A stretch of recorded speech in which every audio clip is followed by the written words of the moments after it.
Fjala që Zoti më dha në zemër sot gjendet tek letra drejtuar Filipianëve, kapitulli 4, vargu 6 dhe 7, ku na thuhet: mos u shqetësoni për asgjë, por në gjithçka ja parashtoni kërkesat tuaja Perëndisë me anë të lutjeve, me përgjërime, me falënderim.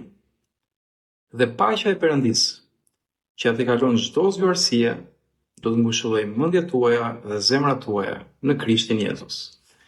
Lavdi Zotit, vargje shumë shpresdhënëse dhe të bukura, por edhe shumë reale për ata që i besojnë dhe i praktikojnë. Dhe në fakt, vetë Zoti Jezus pati premtuar dishepujve të tij para se të ngjitej lart në qiell pas ringjalljes, që në botë do keni mundime, por pastaj thotë që merrni zemër, sepse ai e mundi botën. Dhe diku tjetër thotë që unë po i lë paqen time, por jo paqen siç e jep bota. Që do thotë paqja e Perëndisë është më e madhe se çdo gjë në botë. Dhe patjetër që është më e madhe edhe se problemet tona.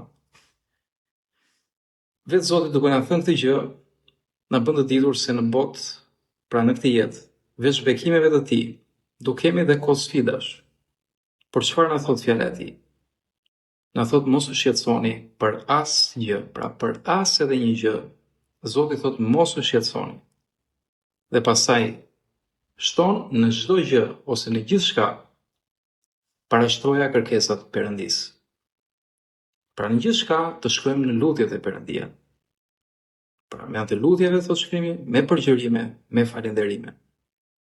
Dhe nëse bëjmë këtë gjë, pra nëse nuk mposhtemi nga shqetësimet, por të prirur nga besimi, i lutemi Perëndisë, fjala e Zotit premton që ai do na jap paqen e tij.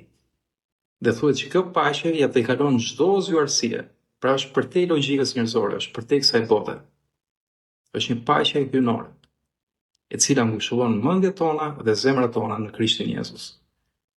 Dhe nëse ndodh kjo gjë, të dashur miq, jam i sigurt që në këtë paqe, në këtë qetësi, do marrim dhe vendimet më të urta, vendimet më të zgjuara, më të matura. Dhe do kemi sukses dhe mbarësi në jetë, sepse bëjmë vullnetin e Zotit. Dhe jo më kot apostulli Pauli shkruan diku që unë mund të bëj gjithçka, pra gjithçka prap, me anë të Krishtit që më forcon. Le të kemi paqen e Perëndisë dhe jo shqetësimet e kësaj bote.